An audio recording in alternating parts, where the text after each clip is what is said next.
প্রাক্তন মুখ্যমন্ত্রী বলেন না শুক্রবার সব ছাড় আছে, ওই শুক্রবারের লোকেরাই করেছে। চিহ্নিত করেছি, মার্ক করেছি, এদের সঙ্গে নিটের কোনো সম্পর্ক নেই।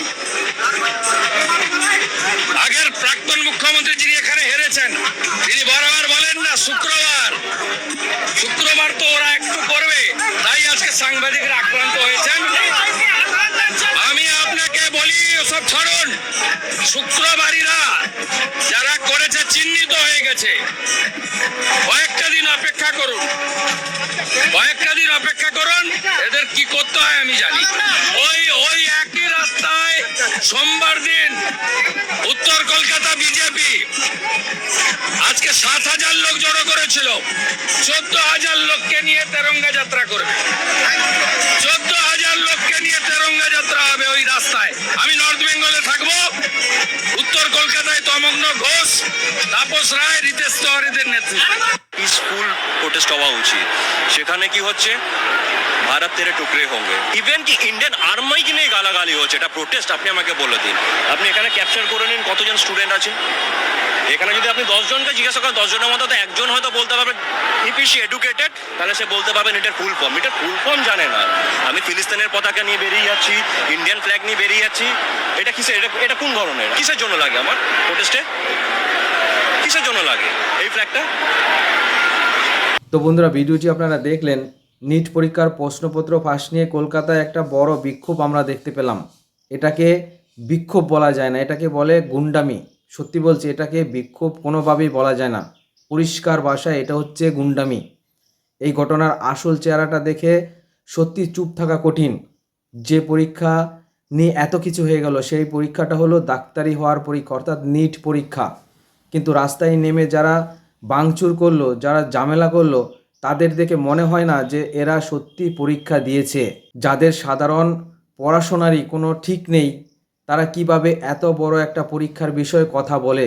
সত্যি বলতে এই ভিড়ের মধ্যে আসলে কোনো পরীক্ষার্থী ছিল কি না সেটা নিয়ে খুবই সন্দেহ আছে। আমার তো মনে হয় না যে এখানে কোনো রকম নিট পরীক্ষার্থী আছে। বন্ধুরা, এটা কোনো পাওনা আদায়ের আন্দোলন ছিল না, এটা পরিষ্কার ভাষায় এটা ছিল গুন্ডামি। বন্ধুরা, আমাদের মুখ্যমন্ত্রী শুভেন্দু অধিকারী স্পষ্ট ভাষায় বলে দিয়েছেন। তিনি বলেছেন এদের নিট পরীক্ষার সঙ্গে কোনো রকম কোনো যোগাযোগ নেই।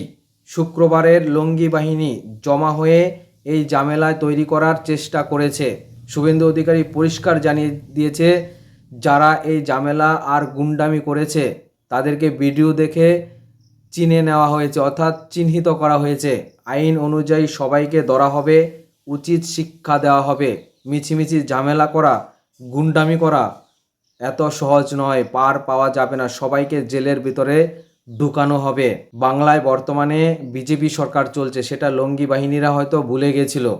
তাদেরকে চিহ্নিত করা হয়ে গেছে, কয়েকদিনের মধ্যে ধরা হবে আর জেলের ভেতরে ভরা হবে, উচিত শিক্ষা দেওয়া হবে।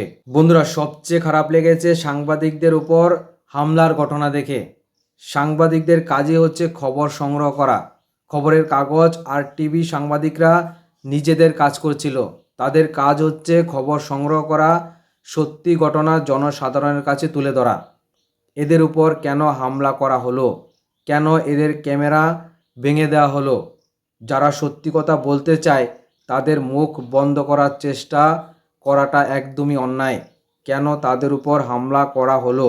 শুভেন্দু অধিকারী হসপিটালে গিয়ে সাংবাদিকদের আশ্বাস দিয়েছেন যে সবাইকে চিহ্নিত করা হয়েছে, এক একজনকে ধরা হবে আর উচিত শিক্ষা দেওয়া হবে। বন্ধুরা, একটা কথা মনে রাখবেন, নিজের দাবি জানাতে আপনি রাস্তায় নামতেই পারেন, কিন্তু সেটা নিয়ম মেনে হওয়া দরকার। কিন্তু আন্দোলনের নামে সাধারণ মানুষকে কষ্ট দেওয়া আর মারপিট করা বন্ধ হওয়া উচিত। এটা আপনি করতে পারেন না। আন্দোলনের নামে আপনি গুন্ডামি, বন্ডামি আর সাধারণ মানুষকে, সাংবাদিকের উপর হামলা আপনি করতে পারেন না। এটা নিয়মের বাইরে। সবাইকে চিহ্নিত করা হয়েছে, উচিত শিক্ষা অবশ্যই দেওয়া হবে। এই বিষয়ে আপনার কি মতামত? নিচে কমেন্ট বক্সে অবশ্যই আপনারা কমেন্ট করে জানান। ভিডিওটি ভালো লাগলে অবশ্যই আপনি লাইক দিন আর চ্যানেলটিকে সাবস্ক্রাইব করে সঙ্গে থাকুন। ভিডিওটি প্রচুর পরিমাণে শেয়ার করুন। ভালো থাকবেন, সুস্থ থাকবেন। জয় হিন্দ, জয় ভারত।